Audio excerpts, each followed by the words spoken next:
welcome back as we continue to celebrate just fantastic music and the artists behind it. Next, we're connecting with a rising star, undoubtedly in the music world, but she's also just been nominated for not one, not two, but 3 South African Music Awards. Or SAMAs, as we love to call them. It's a pleasure to be connecting right now with the musician known as Sincerely. And good morning. How are you, my friend? How's it going? Good, thanks, and you, Graham? Oh, very good. Very, very good. Not quite as good as you, Miss. 3 nominations. I know one doesn't get into an industry like this for the validation, but 3 nods like that, it's got to come as some validation. How are you feeling? Absolutely mind blown, absolutely excited.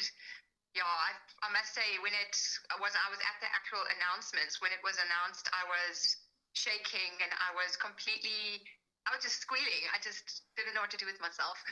Put it in perspective, this kind of nod from the industry, because there's one thing, commercial success, we know, hinges on your followers, your audience, the radio play, people connecting to the music.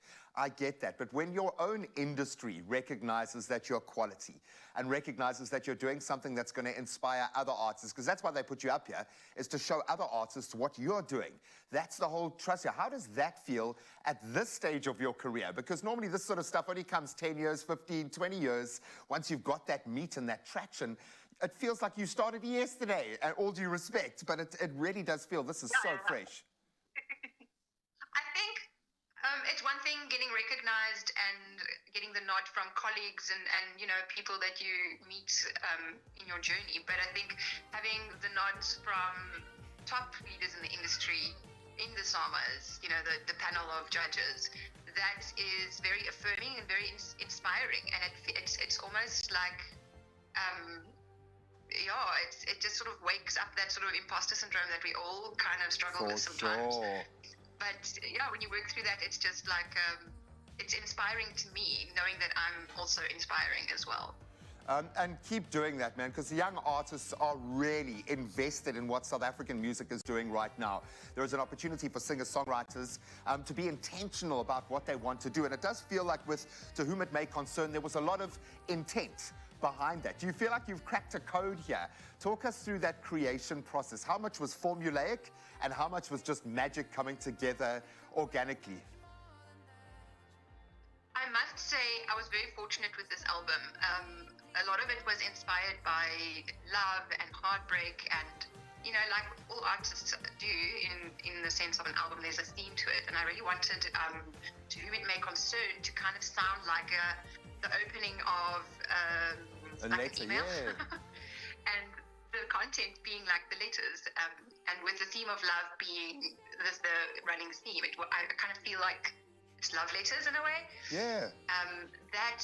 And I mean, I just, a lot of it just came out, like you say, like magic.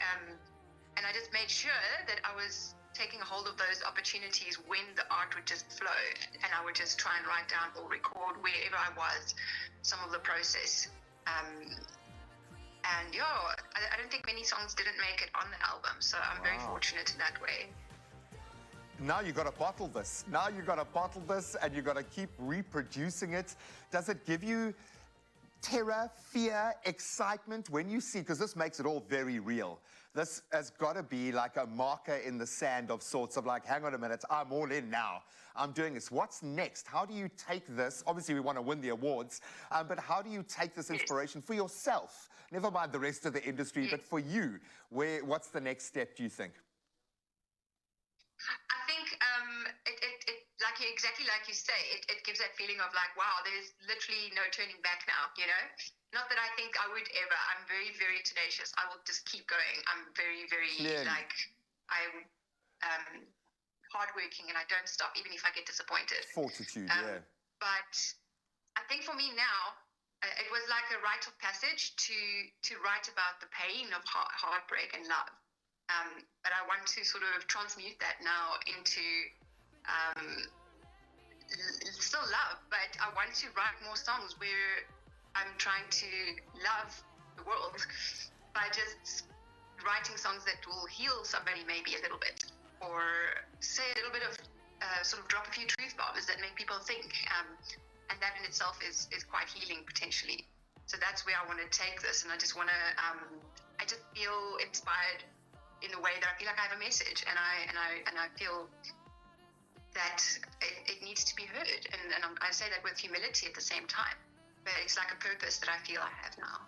There we go. That's the word that I needed to hear. It is your purpose, my friend. It is your purpose. And I can tell you right now, a lot of people are listening. So keep screaming it from the rooftops, mountaintops, wherever you find yourself. I cannot wait for the next time we connect, because I know it'll be for another massive milestone. I can say this being as old as I am and having lived through many of these kind of journeys, you're onto something special. So all the best of luck at the Summers.